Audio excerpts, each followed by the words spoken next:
O relógio marcava 23h59, quando o primeiro som de asas cortou o silêncio do ateliê. A sala era um santuário de engrenagens, vidro e ouro.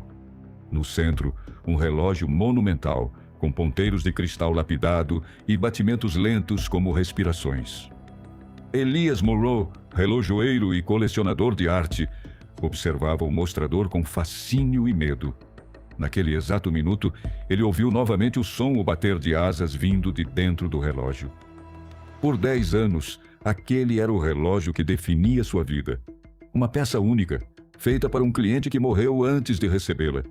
Elias herdou o projeto, completou-o sozinho e o manteve guardado no salão principal da cobertura como uma joia viva.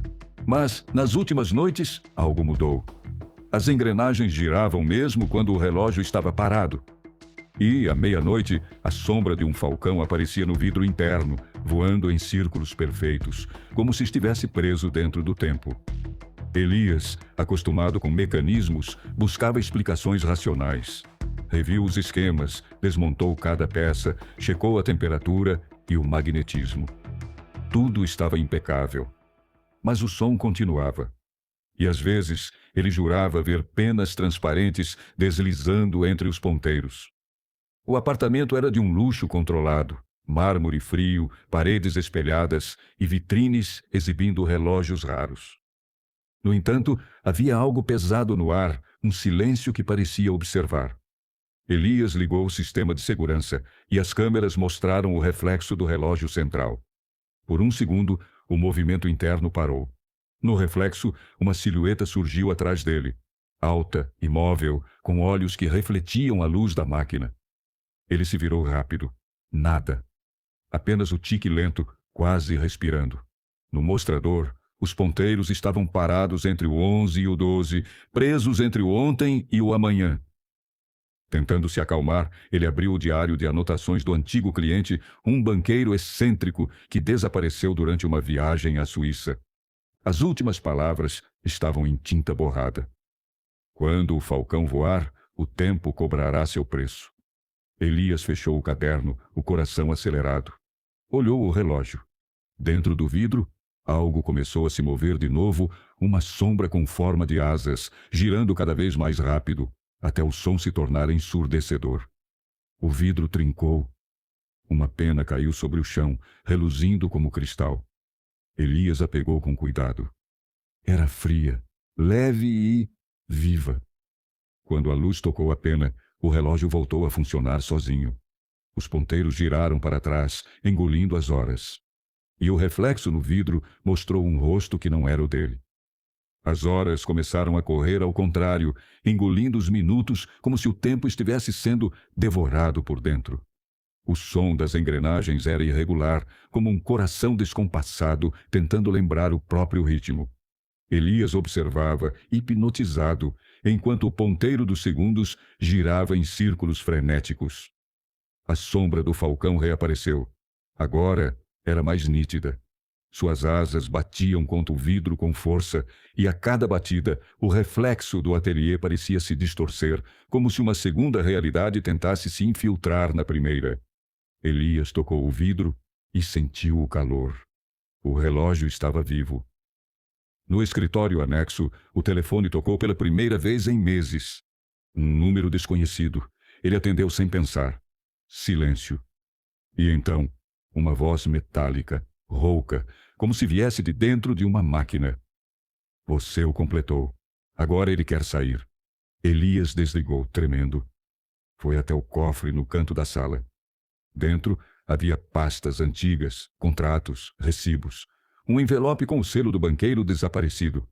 Abriu-o com cuidado. Lá dentro, uma fotografia. O relógio ainda em construção. E um falcão empalhado sobre a bancada. Mas na imagem, o falcão tinha os olhos abertos. O coração de Elias bateu forte. Aquele mesmo falcão fora usado como referência estética para o mecanismo central. Mas ele lembrava de ter destruído a peça há anos, depois de um acidente no laboratório, um incêndio pequeno, mas suficiente para deixar uma cicatriz na parede e outra, invisível, em sua consciência. As luzes do ateliê piscaram.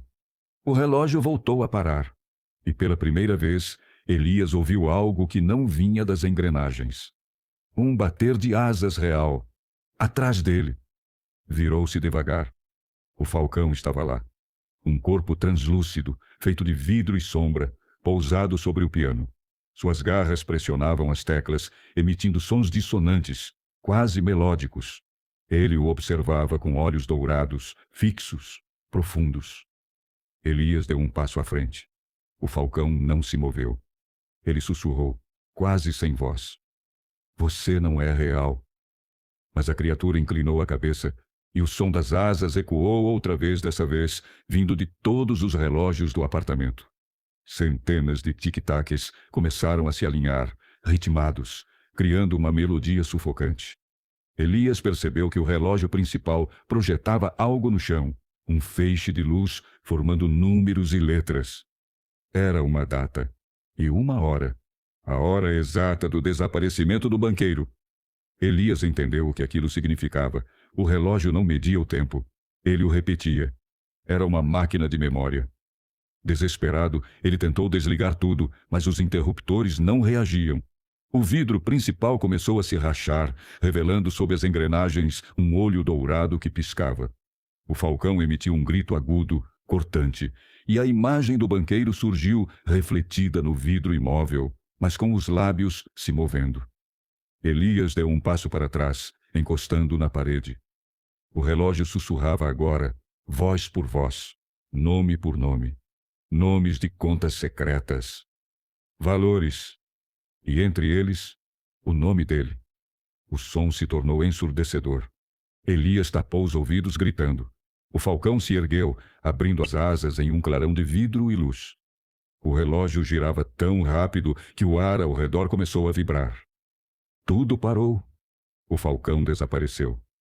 No mostrador, agora havia uma nova inscrição, gravada de dentro para fora. Você herdou o tempo. Agora, pague por ele. Elias caiu de joelhos. O reflexo no vidro mostrava o ateliê vazio. Mas dentro do relógio, uma pequena figura movia-se lentamente, tentando sair. Era ele mesmo em miniatura, preso entre os ponteiros. Se esta história está prendendo a sua atenção, respire fundo e continue comigo. Às vezes, o verdadeiro terror está no que construímos com nossas próprias mãos. Deixe seu like, inscreva-se e compartilhe esta história para que o tempo não te cobre também. O relógio soou uma última vez, e a sombra do falcão voltou a voar, agora dentro dos olhos de Elias. O som dos ponteiros cessou. O silêncio era denso, quase líquido. Elias olhava fixamente para o relógio, tentando compreender o impossível. Uma versão dele mesmo, em miniatura, se movendo lá dentro. O pequeno Elias tentava escapar, batendo contra o vidro, enquanto o reflexo real do lado de fora apenas observava, paralisado entre o medo e a fascinação. De repente, as luzes do ateliê se apagaram. Só restava o brilho do mostrador central, pulsando como um coração. O ar ficou pesado. O tic-tac voltou, lento, compassado. E uma voz ecoou de dentro do relógio, a mesma voz metálica que havia ouvido ao telefone. Você roubou o tempo dele. Elias recuou, tropeçando. Isso é uma alucinação. É só uma máquina. Mas a voz continuava. O tempo não é uma máquina. É uma dívida.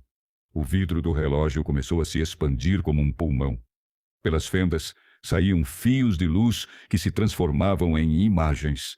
O escritório do banqueiro, a transação secreta, as contas fantasmas e ele mesmo, Elias, alterando as datas para mascarar o desvio. O banqueiro havia descoberto e, naquela noite, tentara desfazer o negócio. Mas Elias o trancou no laboratório para ganhar tempo. Literalmente. O relógio nunca foi apenas um projeto. Foi uma prisão. Uma criação feita para congelar um instante e, dentro dele, o homem que o descobriu. O falcão surgiu outra vez, agora em tamanho natural, pairando no ar com o corpo translúcido e as asas brilhando como vidro derretido. As garras se abriram, revelando um pequeno disco metálico, o mesmo símbolo que estava no contrato original, um círculo com uma pena no centro. Elias tentou fugir, Mas a porta não abria. O falcão pousou sobre o relógio e o tempo parou. Os ponteiros ficaram suspensos no ar, as gotas de suor congeladas no rosto dele. E em meio ao silêncio absoluto, Elias viu o impossível. O falcão se transformava. As penas tornaram-se fragmentos de vidro caindo ao chão, revelando sob elas uma figura humana. O banqueiro, pálido, rígido, mas com olhos que ainda brilhavam. Ele caminhou até Elias, cada passo marcando um som seco, como martelos contra metal. Você me prendeu no tempo. Agora será parte dele. Elias tentou gritar, mas nenhum som saiu. O relógio começou a girar novamente, agora de trás para frente. O falcão se reformou, abrindo as asas e engolindo tudo ao redor em uma tempestade de luz e estilhaços. Quando o clarão cessou, o ateliê estava vazio. No centro, apenas o relógio perfeito, restaurado, intacto. Dentro dele, uma pequena sombra se movia, asas, e um rosto que parecia o de Elias, com olhos de vidro. O relógio voltou a marcar o tempo normalmente. E à meia-noite, o falcão voou outra vez, em círculos lentos, prisioneiro da eternidade. Lá fora, a cidade dormia, sem saber que em um apartamento de luxo, o tempo havia aprendido a cobrar seus devedores. Ao amanhecer, a luz atravessou os vitrais do ateliê, transformando o relógio em uma escultura viva de reflexos e brilhos frios.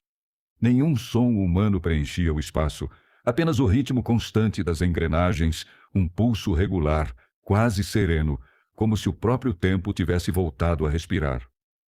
No interior do mostrador, a sombra de um falcão girava em silêncio, traçando círculos precisos, eternos. Às vezes, sob a luz exata, era possível ver o rosto de Elias refletido no vidro, preso entre os segundos, com olhos abertos e calmos, como se, enfim, compreendesse o que havia feito. O relógio tornara-se o novo coração do edifício. Nenhuma câmera captava o movimento, mas todos os visitantes diziam ouvir algo diferente quando passavam diante dele, o som de asas batendo atrás das paredes, ou o eco distante de um tic-tac que parecia acompanhar a respiração. Ninguém jamais conseguiu desmontar o mecanismo. Nenhum especialista entendeu como o relógio continuava funcionando sem fonte de energia visível. E todos que se aproximavam demais diziam sentir uma leve pressão no peito, como se o ar lhes lembrasse que o tempo também tem peso. À noite, quando a cidade dorme e os ponteiros tocam novamente o zero, o falcão de vidro ainda voa dentro do relógio. E cada batida de suas asas carrega o som de uma dívida antiga sendo cobrada em silêncio. O tempo, afinal, nunca esquece quem tentou enganá-lo.